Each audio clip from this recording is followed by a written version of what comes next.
Welcome to Sound Financial Bites. I'm Paul Adams. I'm your host today, along with Cory Shepard.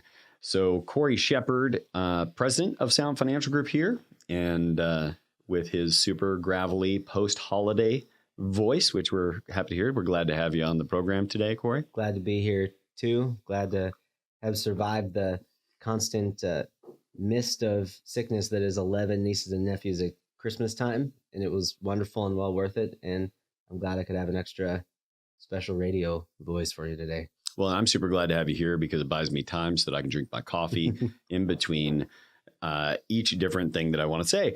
So we are launching a new series today that we hope you're able to get a ton of value from. You know, we've had some guest speakers on recently, people like Ed Moy, the former director of the U.S. Mint, incredible conversation. John Medina, author of Brain Rules for Aging Well, really helping our clients really think about they need to take care of this very important organ that's between their ears to make sure that they have the most productive lifespan that they may be able to have, or functional lifespan that they could have. We can take all the care we want of our money. If our health isn't there, we're not going to feel great about the amount of money we have, I promise you. And you could have really great health and it will eventually break down if we don't take care of our money. So those are two parts we really have to pay attention to. But today we're going to talk about WWST, why we should talk. Now, why is it we're talking about why we should talk? Well, we thought it would do two things. One, many of you out there may wonder, as listeners, what's the reason I would actually reach out to Sound Financial Group? Number one. Number two, some of you are listeners that are currently clients, and you're doing this as a way to shut out a lot of the financial noise that's out in the marketplace. You can take this and be able to listen to it because we're going to talk about the reasons why somebody may want to reach out to us, but then we're going to back that with the philosophies and principles behind our planning and the work we do with clients so that you'll take away with something very operable. And last but not least, you may currently have an advisor. And if you have an advisor right now, you may be able to hear in these conversations some very critical thinking that you could bring to the table to be able to chat with your advisor about and maybe change their mindset, or at a minimum, become a more savvy customer for the financial institutions that you're dealing with. So today, Cory. You know, I think that I wanted to say, as you were talking, the timing of this is perfect because with the podcast listener viewership growing, we've got more and more people encountering us that we may never have even met before. Don't know this growing third party listenership. And so there's more people reaching out to us to say, can we have a conversation? I think this series is going to help someone who have no other way of knowing kind of figure out if it's a good fit.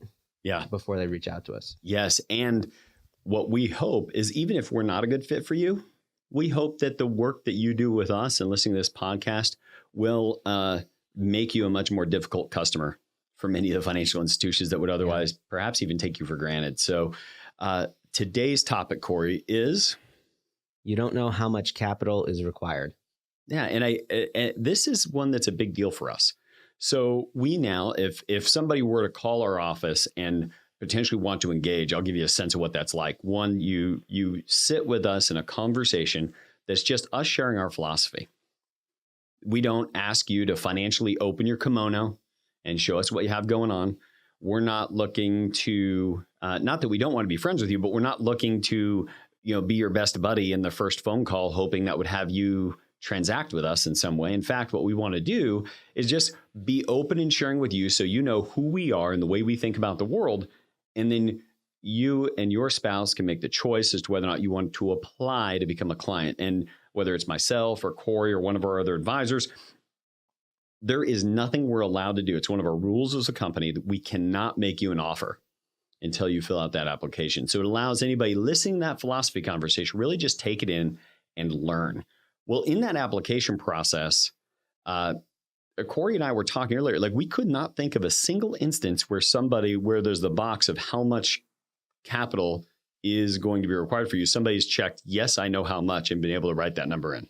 I thought of one, which was, I think someone that we knew and had attended a learning event together where that was talked about. And we were actually, I think you were actually in a group talking with them about that, which is what led to them coming to me. Yes, I do remember that. And they wrote down the actual number we talked about at the event. Yes, yes.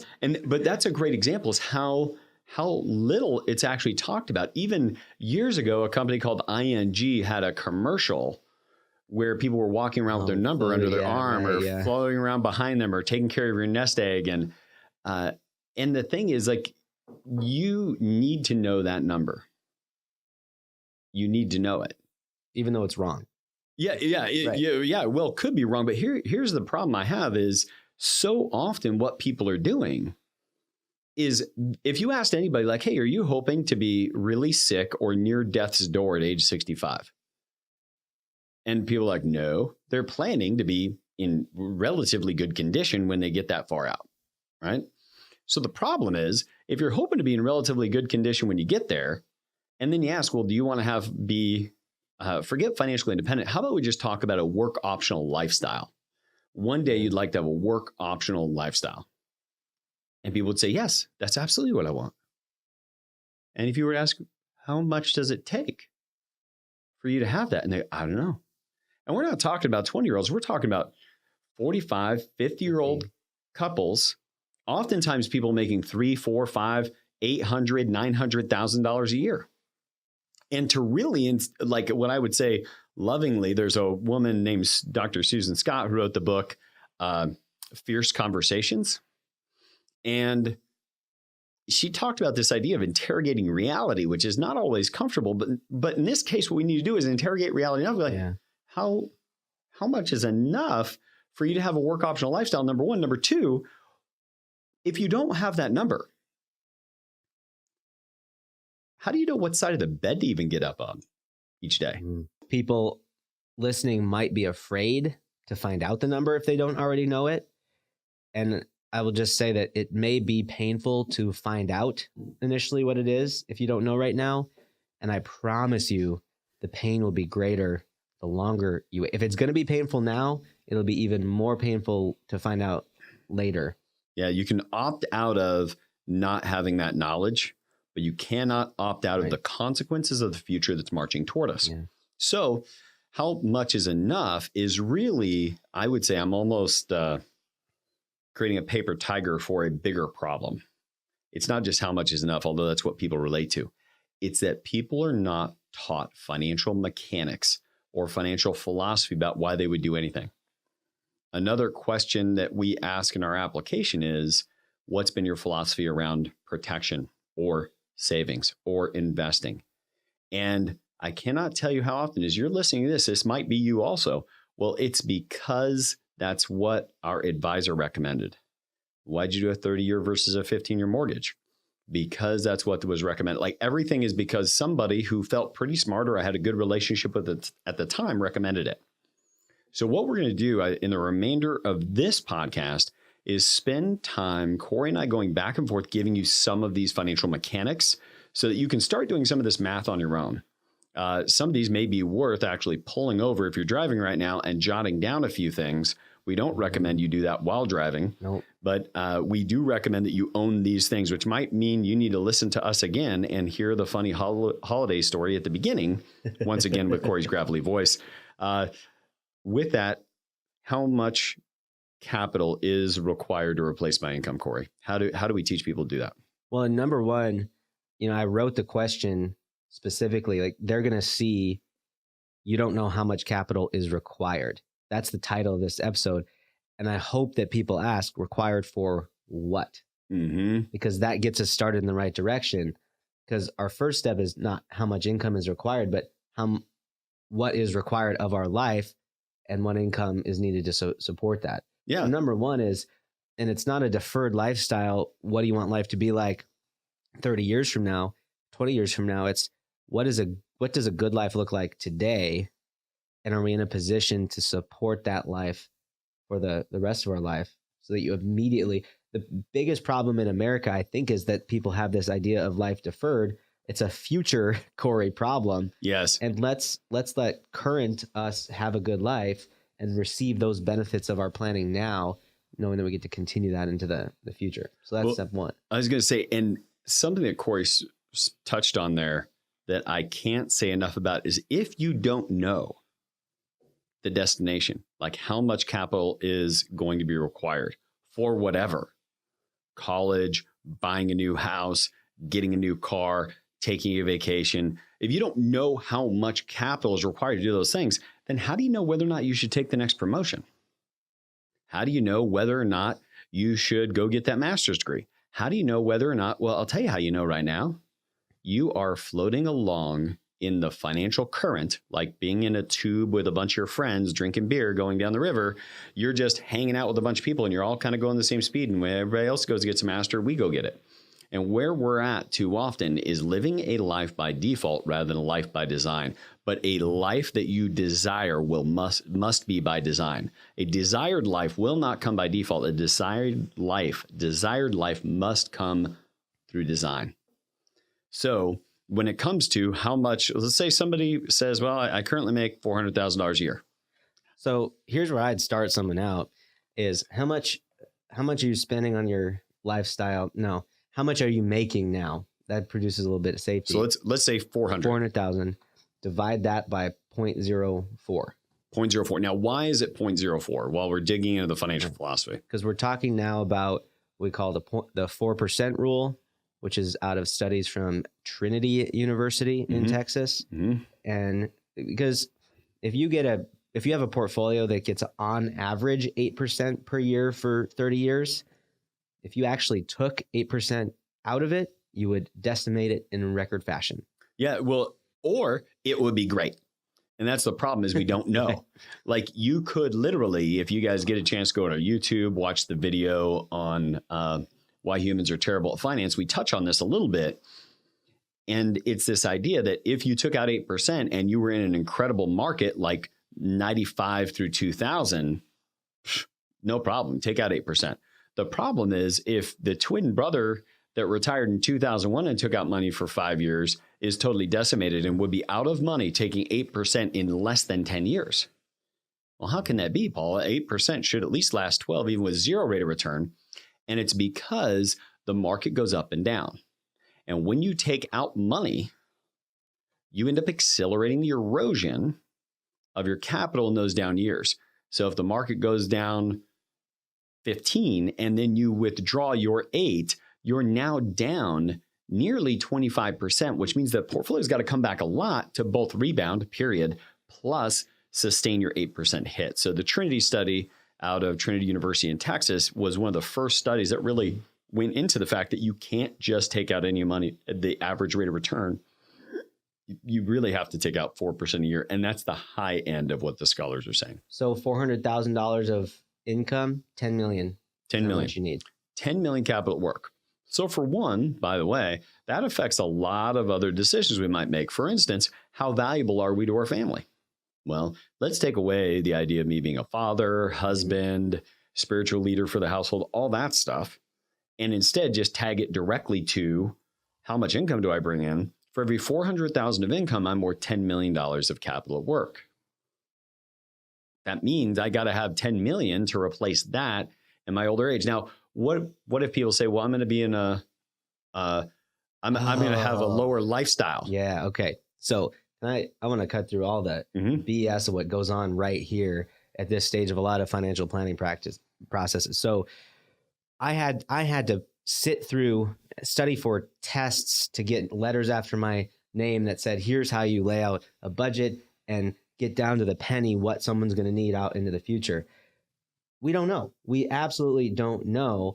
And so we may do some kind of budget exercise with the client. We may do some very specific, here's what the progression is, to at least have done the exercise, but we always do it with a grain of salt, knowing that's not what the future is going to look like. So we use that current income number because you may need less money because your mortgage is paid off, and you may need less money because your kids are out of the house and no longer a financial liability. But or you may need a lot more because right now you're making $400,000 a year. You're 38 years old. Do you think, maybe if you're doing that well in your late 30s, you might get more successful? We might. And so maybe you're making, by the time you're in your mid 50s, maybe you're making $1 million a year. Well, if we did all your planning based upon 70% of your $400,000 a year income, that's going to be an epic fail. And we've got the 3 stages of retirement, commonly referred to as the go-go years, the slow-go years and the no-go years. So what's the first thing if you ask someone the question, hey, what do you want to be able to do in retirement? What's the first thing everyone says? I want to take a vacation, travel the world. Yeah. Yeah, I want to travel. Now, it's funny to see in a couple, one of them will say travel, the other one will kind of roll their eyes, and they say, I just want to be able to sit home on the couch for a few minutes and rest. So vacation costs more money, travel costs more money. So we may actually have a higher lifestyle requirement in the first few years of retirement, and then that may go down over time as we slow down. But as we slow down and spend less on travel, we very well may be spending more on healthcare. Yes, or help. Just help. Yeah, you can't mow the lawn anymore.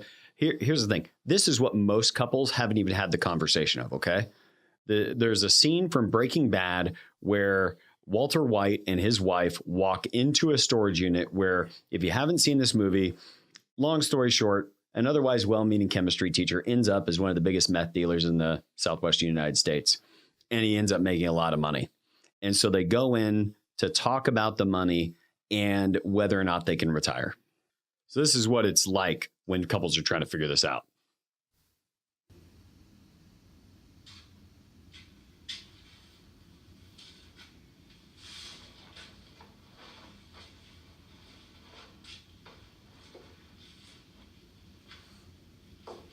This is it. This is what you've been working for. I rented this place and I started bringing it here because I didn't know what else to do. I gave up counting it. I mean, I had to. It was just so much, so fast. I tried weighing it. I figured one bill of any denomination weighs a gram. There are 454 grams to a pound, but there's a variety of denominations. So, how much is this? I have no earthly idea. I truly don't. I just stack it up. No, which, by the way, like in some ways, I cannot tell you how often we have seen relatively well-heeled people who I think were just embarrassed to open their kimono and say, I don't know. I think one record was husband and wife with about $4.5 million that's now that we managed for them. But they had 14 different accounts spread across past employers all over the place. And they really didn't know their current situation.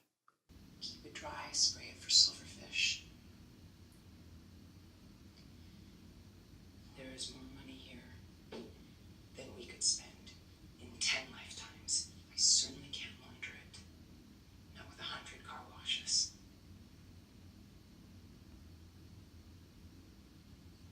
Walt, I want my kids back. I want my life back. Please tell me, how much is enough? How big does this pile have to be?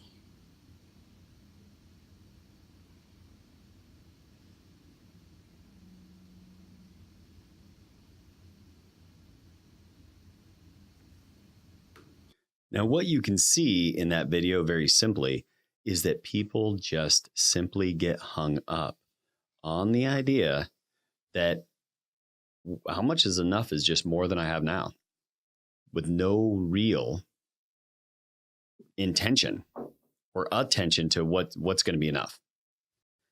And I see many people I talk with, their sense is, how much do I need?